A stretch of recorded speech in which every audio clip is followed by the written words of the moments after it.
नमस्कार। भारत में गिरफ्तारी के नियमों को लेकर एक बहुत बड़ा बदलाव आया है। सुप्रीम कोर्ट का एक ऐसा ऐतिहासिक फैसला आया है जो हम सबके अधिकारों पर सीधा असर डालता है। तो चलिए समझते हैं कि ये नया नियम आखिर है क्या और इसका मतलब क्या है हमारे लिए। तो सबसे पहले एक सीधा सवाल, क्या पुलिस किसी को बिना कोई लिखित वजह बताए गिरफ्तार कर सकती है? सोचिए, ये एक ऐसी सिचुएशन है जो किसी के भी साथ हो सकती है कि किसी को हिरासत में ले लिया गया है और उसे पता ही नहीं कि क्यों। यही वो सवाल है जिसके इर्द गिर्द ये पूरी बात घूमेगी। और सुप्रीम कोर्ट के मुताबिक इसका जवाब अब है एक बड़ा और साफ नहीं। जी हाँ, अब ऐसा नहीं हो सकता। कोर्ट ने इतना साफ और मजबूत फैसला दिया है कि इससे पूरी कानूनी प्रक्रिया में एक तरह से पारदर्शिता की नई शुरुआत हुई है। अब इस फैसले की अहमियत को समझने के लिए थोड़ा सा पीछे चलते हैं और गिरफ्तारी की हकीकत को समझते हैं। देखिए, ये सिर्फ एक लीगल प्रोसीजर नहीं है, ये किसी भी इंसान की आज़ादी से जुड़ा एक बहुत ही गंभीर मुद्दा है। देखिए, किसी भी इंसान की जो आज़ादी है वो उसका सबसे बुनियादी, सबसे फंडामेंटल अधिकार है। और जब किसी को गिरफ्तार किया जाता है तो ये सीधे सीधे उस आज़ादी पर एक रोक है। इसीलिए कोर्ट का मानना है कि इतना बड़ा कदम हल्के में नहीं लिया जा सकता। इसमें पूरी पारदर्शिता होनी चाहिए और जो ड्यू प्रोसेस ऑफ लॉ है उसका पालन होना ही चाहिए। तो सवाल ये है कि वो कौन सा फैसला है जिसने ये सब कुछ बदल दिया। देखिए, ये फैसला कोई अचानक नहीं आया है, इसकी नींव पहले ही रखी जा चुकी थी पंकज बंसल और वी सेंथिल बालाजी जैसे सुप्रीम कोर्ट के पिछले बड़े फैसलों में। तो चलिए अब सीधे उस ऐतिहासिक केस पर चलते हैं जिसने गिरफ्तारी के नियमों की परिभाषा ही बदल दी। ये ऐतिहासिक फैसला आया Mihir Rajesh Shah versus state of Maharashtra case में। और इस बेंच में कौन थे? भारत के चीफ जस्टिस DY चंद्रचूड़ और साथ में जस्टिस JB पारदीवाला और जस्टिस मनोज मिश्रा। इनकी बेंच ने ये साफ कर दिया कि ये जो आदेश है ये पूरे देश के लिए एक नज़ीर बनेगा, एक मिसाल बनेगा। तो बार बार ये जो शब्द आ रहा है, गिरफ्तारी के लिखित आधार या रिटन ग्राउंड्स ऑफ अरेस्ट, ये असल में है क्या? देखिए, ये सिर्फ कोई कागज का टुकड़ा नहीं है, ये एक लीगली बाइंडिंग डॉक्यूमेंट है।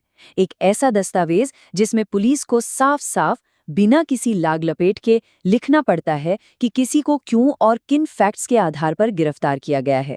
कोई गोलमोल बात नहीं, कोई अंदाजा नहीं, सिर्फ ठोस वजह। और ये नियम कितना सख्त है, ये समझने के लिए कोर्ट के शब्दों पर जरा गौर कीजिए।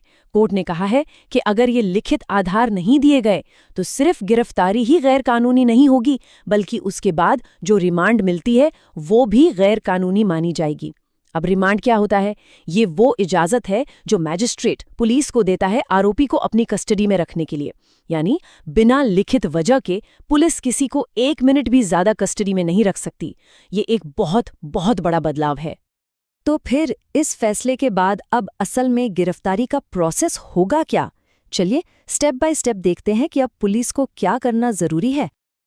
अब जो प्रोसेस है वो एकदम क्रिस्टल क्लियर कर दिया गया है। स्टेप 1, जब किसी को गिरफ्तार किया जा रहा हो तो उसे जुबानी तौर पर वजह बताई जाए। स्टेप 2, एक फॉर्मल लिखित डॉक्यूमेंट तैयार किया जाए। और सबसे ज़रूरी स्टेप 3, ये जो लिखा हुआ डॉक्यूमेंट है ये आरोपी को मैजिस्ट्रेट के सामने पेश करने से पहले देना ही होगा। इसमें कोई अगर मगर या देरी की कोई गुंजाइश ही नहीं छोड़ी गई है। सिर्फ इतना ही नहीं, कोर्ट ने एक टाइम लिमिट भी सेट कर दी है। आरोपी को मैजिस्ट्रेट के सामने पेश करने से कम 2 घंटे पहले ये लिखित दस्तावेज देना जरूरी है। अब ये 2 घंटे का वक्त बहुत कीमती है। क्यों? क्योंकि इससे आरोपी को अपने वकील से बात करने और अपने डिफेंस की तैयारी शुरू करने का थोड़ा वक्त मिल जाता है। अब देखिए, इस फैसले का असर सिर्फ गिरफ्तार होने वाले पर नहीं है, इसका सीधा असर पुलिस और मजिस्ट्रेट पर भी पड़ा है। अब उनकी जिम्मेदारियां भी बढ़ गई हैं। इस टेबल से ये बदलाव बिल्कुल साफ हो जाता है। पहले क्या होता था? पुलिस जुबानी तौर पर कुछ भी अस्पष्ट सा कारण बता देती थी, लेकिन अब उन्हें सब कुछ डिटेल में लिख कर देना होगा। और मजिस्ट्रेट, वो अब सिर्फ ये मानकर नहीं बैठ सकते कि सब ठीक ही हुआ होगा। नहीं, अब उन्हें खुद ये चेक करना होगा, ये वेरीफाई करना होगा कि आरोपी को लिखित वजह मिली है या नहीं। मतलब पूरे सिस्टम में अब अकाउंटेबिलिटी बढ़ गई है। और मान लीजिए अगर पुलिस इस नए नियम को फॉलो नहीं करती तो क्या होगा? तो इसके नतीजे बहुत सीरियस हैं। पहली बात, गिरफ्तारी को ही अवैध यानी इल्लीगल मान लिया जाएगा। दूसरी, रिमांड का ऑर्डर अपने आप ही कैंसिल हो जाएगा। इसका सीधा मतलब है कि आरोपित तुरंत अपनी रिहाई की मांग कर सकता है। और तो और, जो अफसर इस नियम को तोड़ेगा उसके खिलाफ डिसिप्लिनरी एक्शन भी हो सकता है। यानी ये पक्का किया गया है कि इस नियम को कोई हल्के में ना ले। तो आखिर में ये समझना सबसे ज़रूरी है कि ये फैसला सिर्फ किसी एक केस या एक इंसान के बारे में नहीं है। नहीं, ये भारत के हर नागरिक के मौलिक अधिकारों की एक बहुत बड़ी, एक हिस्टोरिक जीत है। ये सत्ता के मनमाने इस्तेमाल पर एक मजबूत ब्रेक लगाता है। और शायद इस फैसले की सबसे बड़ी, सबसे इम्पैक्टफुल बात है इसका दायरा, इसका स्कोप। पहले ये नियम सिर्फ कुछ खास स्पेशल कानूनों पर लागू होता था, जैसे पीएमएलए या यूएपीए, लेकिन अब सुप्रीम कोर्ट ने इसे हर क्रिमिनल लॉ पर लागू कर दिया है, चाहे वो आईपीसी हो या नई बीएनएस। मतलब अब कोई भी गिरफ्तारी हो, किसी भी अपराध में हो, ये नियम लागू होगा ही होगा। एक बात और समझने वाली है, ये फैसला कोई नया अधिकार नहीं बना रहा, ये तो हमारे संविधान में जो अधिकार पहले से दिए गए हैं उन्हें ही और ज्यादा मजबूत कर रहा है। आर्टिकल 21 यानी right to life and liberty और आर्टिकल 22A यानी गिरफ्तारी की वजह जानने का अधिकार, ये फैसला इन्हीं मौलिक अधिकारों को जमीन पर असलियत में लागू करवाता है। कोर्ट की ये बात इस पूरे फैसले की आत्मा है कि हर नागरिक की आज़ादी पवित्र है। इसे सिर्फ और सिर्फ कानून के दायरे में एक सही प्रक्रिया के साथ ही लिया जा सकता है, अपनी मर्जी से नहीं। और ये फैसला उसी सही और पारदर्शी प्रक्रिया को ताकत देता है।